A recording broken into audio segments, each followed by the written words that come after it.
بسم الله الرحمن الرحيم.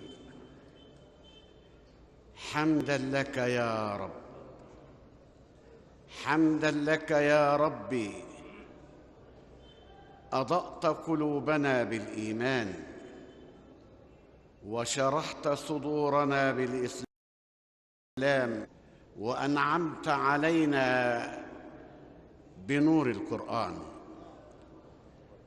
سبحانه سبحانه هو ولي الذين آمنوا وأن الكافرين لا مولى لهم. وأصلي وأسلم على سيدنا ومولانا محمد، أسعد الله به البشرية وأنقذ الله به الإنسانية، أخرجنا من الظلمات إلى النور وهدانا إلى صراط ربه العزيز الحميد، صلوات الله وسلامه عليه وعلى آله وأصحابه الأجلاء الذين علموا أن الدنيا زوال فقطعوا منها الآمال، وأن الآخرة خلود فشدوا إليها الرحال. أولئك هم المؤمنون حقا، لهم درجات عند ربهم ومغفرة ورزق كريم، ورضي الله عنهم أجمعين. أيها المؤمنون، أيها المشاهدون، نعيش هذه اللحظات مع أهل الكهف، مع أهل الغار، مع أهل الإيمان، مع أهل الكرامات والآيات الباهرات.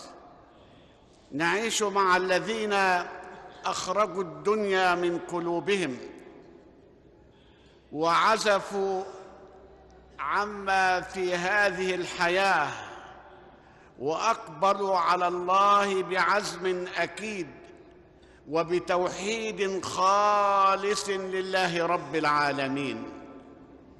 نعيش مع الذين قال عنهم في كتابه العزيز: إن الذين آمنوا وعملوا الصالحات كانت لهم جنات الفردوس نزلا.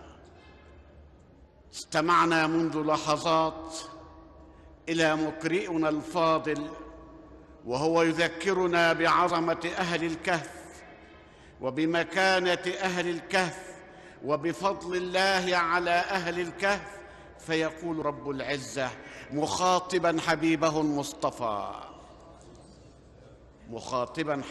المصطفى: أم حسبت أن أصحاب الكهف والرقيم كانوا من آياتنا عجبا إذ أوى الفتية إلى الكهف فقالوا ربنا آتنا من لدنك رحمة وهيئ لنا من أمرنا رشدا فضربنا على آذانهم في الكهف سنين عددا.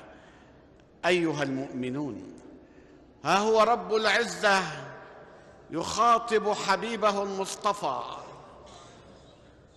بحقيقة أهل الكهف، فيخبره بأنهم هم الفتية التي فطرت على الإيمان وطبعت على كلمة لا إله إلا الله. يخبره رب العزة بأن هؤلاء هم الذين استحبوا الآخرة على الدنيا، وهم الذين زهدوا في هذه المظاهر الكاذبة، وهم الذين فروا من أرض الكفر والعصيان وتركوا عباد الوثن والحجر وأقبلوا على عبادة الواحد القهار. أهل الكهف. أم حسبت أن أصحاب الكهف الرقيم هو اسم كلبهم، أو هو اسم اللوح المحفوظ، أو هو اسم الوادي والجبل الذين عاشوا فيه.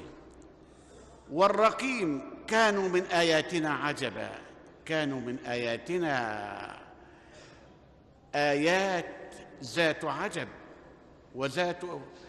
وذات أمر خطير وجليل، لأن ما خصهم الله من آيات وكرامات إن دلت فإنما تدل على عظمة الواحد القهار، إن دلت فإنما تدل على إكرام الله لأهل الكهف في كل زمان وفي كل مكان.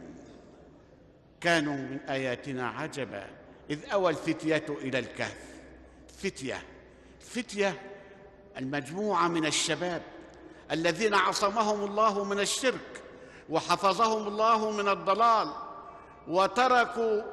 وتركوا ملك الكفر والعصيان، تركوا هذا الملك الذي كان يؤمهم والذي كان يحضهم على الاستمساك بعبادة الحجر والوثن، تركوه وفروا منه إلى عبادة رب العالمين. أولئك هم المؤمنون حقا، لهم درجات عند ربهم ومغفرة ورزق كريم. إذ أوى الفتية إلى الكهف فقالوا ربنا يا من تفضلت علينا بالنعم التي لا تعد ولا تحصى، يا من فطرتنا ونشأ على الإيمان، يا من كنت لنا مؤازرا ونصيرا، آتنا من لدنك رحمة، آتنا من لدنك رحمة، الرحمة من خزائنك التي لا تفنى، آتنا من لدنك رحمة، أمنا وأمانا وسلاما وقربا ممن رفع السماء بلا عمد. ربنا آتنا من لدنك رحمة وهيئ لنا من أمرنا رشدا، وهيئ لنا من أمرنا توحيدا خالصا وإيمانا كاملا، فأنت رب العالمين لا تخفى عليك خافية لا في الأرض ولا في السماء. ثم يقول بعد ذلك رب العزة: يا محمد نحن نقص عليك نبأهم بالحق، إنهم فتية آمنوا بربهم وزدناهم هدى. إنهم فتية مجموعة من الشباب رفع الله قدرهم وأعلى شأنهم، فهم مصابيح الهداية، وهم نور الإيمان، وهم قرب إلى الرحمن. فدعاؤنا إلى الله عز وجل أن يخص شبابنا بمزيد من عنايته ورعايته، وأن يمنحهم القوة والفتوة والنصر لكلمة الحق في كل زمان وفي كل مكان. وأقول